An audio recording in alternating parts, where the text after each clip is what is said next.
Hey there, it's Amy from thecrazycraftlady.com. Today we're going to decorate some mason jars with supplies from the dollar store just in time for Easter. Alright, so I'm going to start out with this little crafter square ceramic painting kit. And the only part that we want out of this is just the little bunny.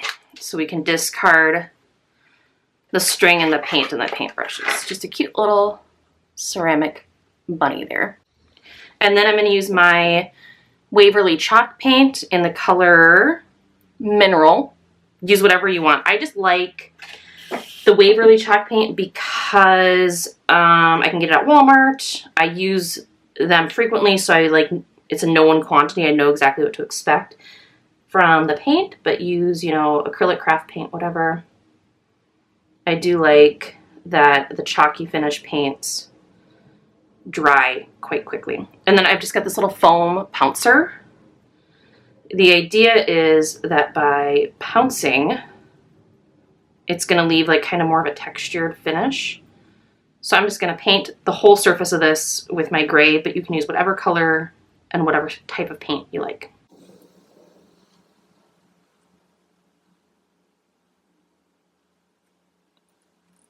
And I am using the small side of this pouncer here because of all the little nooks and crannies. I really want to get full coverage in all the little corners and crevices.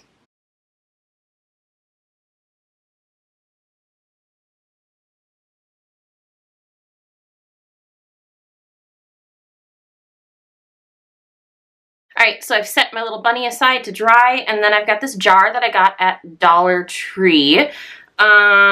Usually they have mason jars. It's kind of hit and miss. I do not need this part though. It's normally for a candle, but I like this jar because it's solid. It doesn't have any writing or imprinting on it. And then I just went into, because we actually use mason jars for our drinking and our food storage. So I just have a little mason jar ring.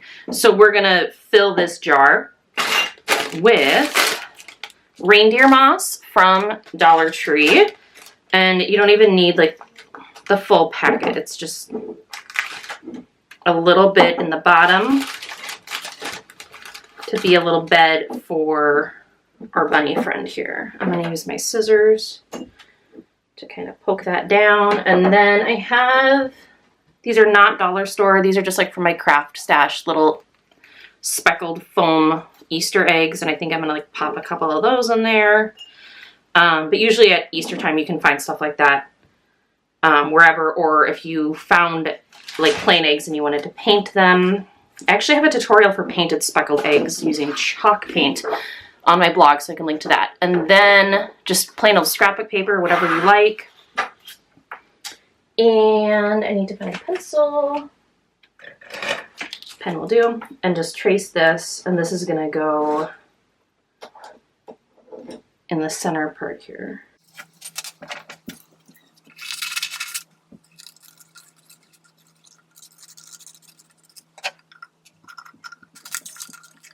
There we go.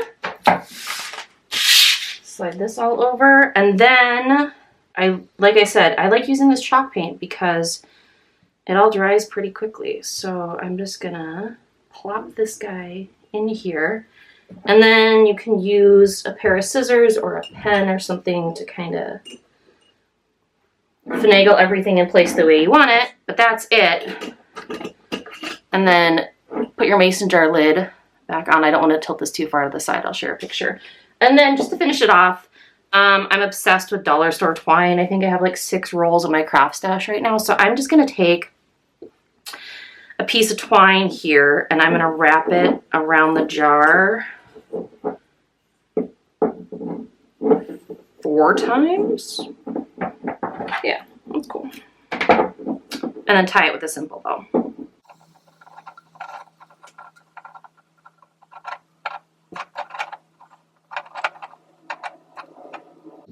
And there we have a cute little bunny mason jar scene, I guess, so to speak, that, it's kind of a little craft project, a little decoration, but you could add it to a bookshelf, use it for a bookend, or put it on a tiered tray or whatever to jazz up your Easter decor. All right, so next up we're gonna make a big vase. So this is a wide mouth 4-pint jar. So this is a ½ gallon. I like these. I usually keep these on hand because I make cold brew coffee in my fridge, and I have like an insert that put the coffee grounds in, and then you pour the water over, and then you let it sit in your fridge, and you have homemade cold brew. So just a big jar. And then this is kind of tricky, and I didn't test this beforehand, so you guys are gonna see my first effort. This is an sparkling ice drink. Anything will work, but this was the only thing that I could find that was skinny enough to go inside, and I need something that's waterproof, unless you're using fake flowers, but I want to use real flowers. So we're gonna give this a try. So I'm gonna pour this over ice and drink it, and wash it out and come back and show you the next step. Okay, so I've got my water or my drink bottle washed, and I removed the label. And then Heavy Duty Crafting Shears to the Rescue, Fiskars brand.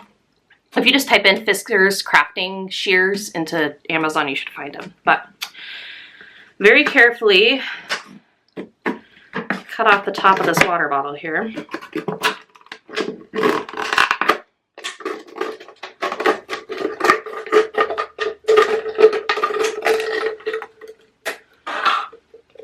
Okay, so now this is where it gets tricky because I have to somehow squeeze all of this into this jar with a bunch of carrots. So I think this should work. I have here the 6-pack of carrots. So thank you everyone who shared their feedback on my last video, because I was confused about why I was seeing 6-pack carrots versus 4-pack carrots on the website, and I did not pay enough attention to detail to realize they were a different size, so thank you all. So the 4-pack, these are about 5 inches long when you don't include the stems, but we're going to use the smaller one this time. The 6-pack, it's about 3 inches when you don't include the green tops. So these are smaller, and you just want to cut this plastic short enough that you can pop the carrots around. So when I had left this top on, when I was like testing my prototype, this was too close to the top. I couldn't get the carrots through. And so we're just gonna throw all these in here. No rhyme or reason.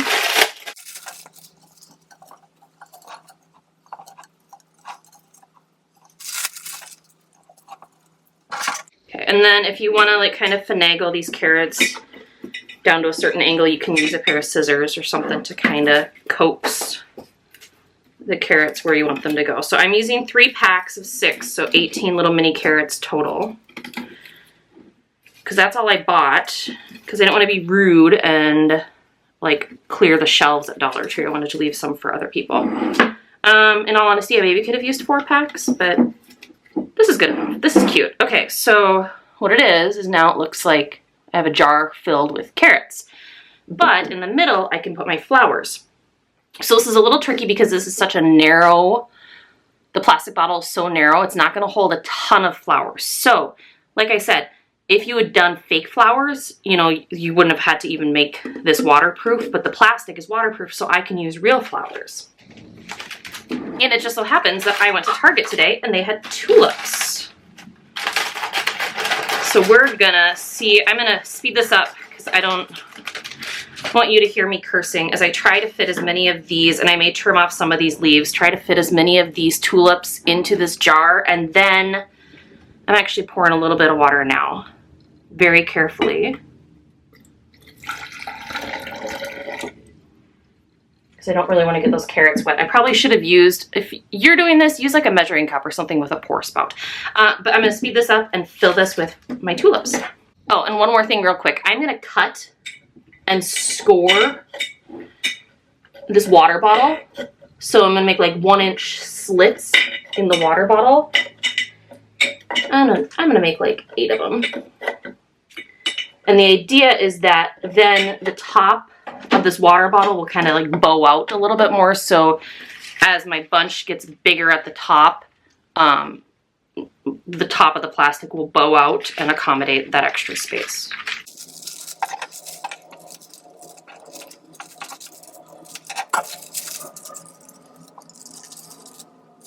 Hey, that worked out pretty pretty well. And then I can add more water in there. And then I think I was just gonna leave it like this, and it's hard for you guys to see, and I don't want to tilt this too much. But you know, I've got a little vase going on there. But then I think I'm gonna do one final step and add a bow.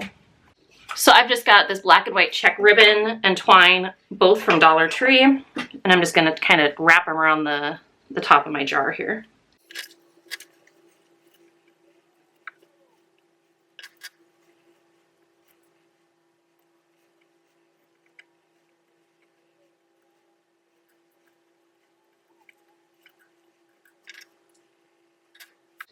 So here's my finished Easter vase with fresh tulips, but like I said, you could use fake flowers as well, whatever you like. If you are using fresh flowers, just please be aware there's not a whole lot of water inside that little plastic drink bottle in there, so you're going to want to be extra vigilant about changing the water so your flowers last as long as possible. When I filmed this tutorial, my flowers were still pretty fresh and new from the store, so they hadn't bloomed and opened up yet, but I will photograph these again when the tulips are in full bloom and share that on my blog, so check for a link in this video description so you can see that. But that's it. There you have two cute little spring farmhouse style mason jar crafts. I do hope you enjoyed this tutorial. Until next time, happy making.